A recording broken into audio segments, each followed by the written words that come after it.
Today we're looking at 6 DIY projects. 3 are dangerous, 2 are straight up fake, and 1 has negative efficiency. Let's separate the actual hacks from the hospital visits. Recycling old batteries into a power bank. Sounds eco-friendly, right? Wrong. You're building a fire starter for your pocket. Look, I get the appeal. Free batteries lying around, why throw them away? Slap them together, add a charge controller from AliExpress, and boom, phone charges. The circuit works. On a desk, sure, it'll function. But here's where things go sideways. This guy is treating electrical engineering like Russian roulette.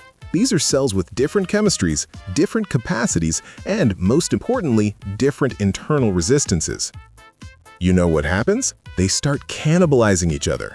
The weak cell boils, the strong one dumps current into it. Parasitic discharge, internal heating, the whole nightmare. And then he does the unthinkable. He wraps the whole thing in cardboard, wrapped tight with electrical tape like a mummy. Congratulations, you just built a thermos. Heat has nowhere to go. Cardboard insulates beautifully, and it ignites at 450 degrees Fahrenheit. If that old protection circuit dies, or if he already fried it soldering, you've got an incendiary device in your pants. Quick question, how many of you have old batteries sitting in a drawer just in case? Check them. If any are swollen, throw them out. Now. Next up, a DVD laser that supposedly cuts like a lightsaber. Spoiler, physics says no. The guy promises a laser cannon, Star Wars in your garage. Looks cool in the video, but let's break this down. DVD burner diodes are legit powerful, 250 to 400 milliwatts depending on the model. Can you light a match at point-blank range? Yeah, absolutely. That part's real. Everything after that? Pure fiction. First red flag, he smashes a $200 projector lens to harvest the optics. My soul hurts watching that. Second, and this is the killer, he connects the diode directly to 18650 batteries. No driver circuit, no current limiting resistor. In reality, without current regulation, the diode dies in seconds, maybe a minute or two if you're lucky. It's a corpse before you even press the button. That fire on screen? Staged for clicks. Want a real laser? Buy a proper module with a driver circuit. Costs maybe 20 bucks. And for the love of God, wear safety glasses. A reflected beam will burn your retina faster than you can blink. Blind engineer equals bad engineer. Understand? From fake fire to real fire. A diesel camp stove made from a tin can and tire valve stems. The gravity feed design works, it's just communicating vessels. No issue there. The problem is what he built it with. Hot glue.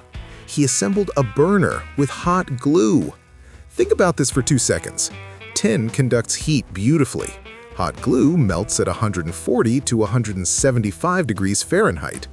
10 minutes of runtime, the can heats up, the seams start flowing, and your airtight fuel system says goodbye.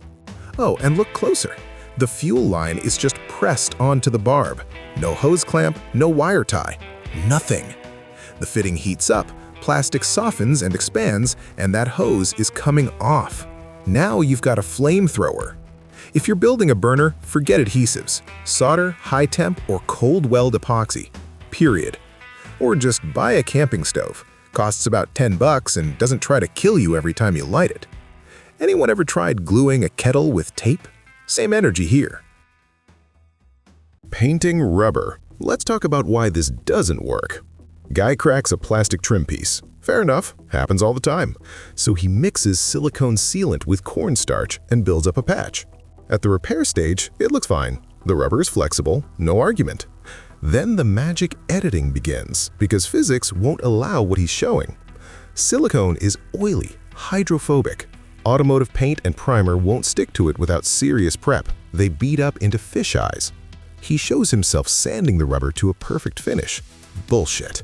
Rubber clogs sandpaper instantly. It stretches, it tears, it doesn't sand smooth. What's on camera? A swap. He either used a different part or actual body filler. Painting silicone is like wallpapering butter. The right way? Polyester filler with fiberglass strands. Costs pocket change, cures hardcore, and you won't be scrubbing silicone residue off your parts for hours. Body shop guys, you still alive? Let me know in the comments when your eye stops twitching. And now, the grand finale of nonsense. How about 2,500 watts of infinite free energy for your home? Built from an angle grinder and a tiny water pump motor. I'm not kidding. He swears this is real. There's some clever engineering here, I'll admit. He's using the grinder's gearbox in reverse as a speed multiplier. Blade spins slow, motor shaft spins fast. That can squeeze voltage out of low RPM. Smart. Then the circus begins. Watch carefully. The power cable just disappears into the mounting pipe. There are no slip rings. A wind turbine tracks the wind direction. That cable is going to twist. A few rotations and it'll snap the wire clean off. This is a single-use generator. Second issue, the numbers. He claims 2,500 watts from a reverse osmosis pump motor the size of your fist. Its rated output is 30 to 40 watts. If you pulled 2.5 kilowatts out of it, it would vaporize before you could say Ohm's law. But wait, there's more. He connects this unstable generator, voltage jumping between 0 and 20 volts, straight to an inverter. No buffer battery. The inverter will either shut down constantly or fry from voltage spikes. Cherry on top, he zip-tied a non-weatherproof inverter to an outdoor pole. First dew, first rain, spectacular fireworks. Oh, and the wind? Blades spinning like a helicopter, but the trees in the background are perfectly still. Someone off camera with a leaf blower? Classic fake. A solar panel for the same money gives you more actual power. This propeller is only good for scaring crows. Heavy artillery incoming. A DIY power hammer from an angle grinder. Looks cool, I'll give him that. Steampunk vibes all day. Swinging a sledgehammer gets old fast. I get it. So he built a crank mechanism with chain drive and motor. The kinematics are correct. Everything spins, the striker hits, metal flattens. Seems like it works. But any machinist takes one look and says, this thing's doomed. He welded the striker to the arm solid. No give, just rigid steel bar. The design is missing the most critical part, a spring. Guys, without shock absorption, impact energy on the rebound doesn't dissipate. It slams back into the mechanism, into the bearings, the gearbox, the welds. The whole machine bounces around the table like it's possessed. That rigid weld? Death sentence. It's working in pure bending stress. With this vibration, fatigue failure is just a matter of time. When that weld cracks, the striker goes flying. Could be your face, could be the wall. Total lottery. Look at factory power hammers. Check old engineering drawings. There's always a spring stack. It absorbs the recoil. For a home shop, just get a fiberglass handle sledgehammer. Cheaper, more reliable, and you get a free workout. If you see cardboard, hot glue, and electrical tape in a project, that's not a life hack. That's a preview for final destination.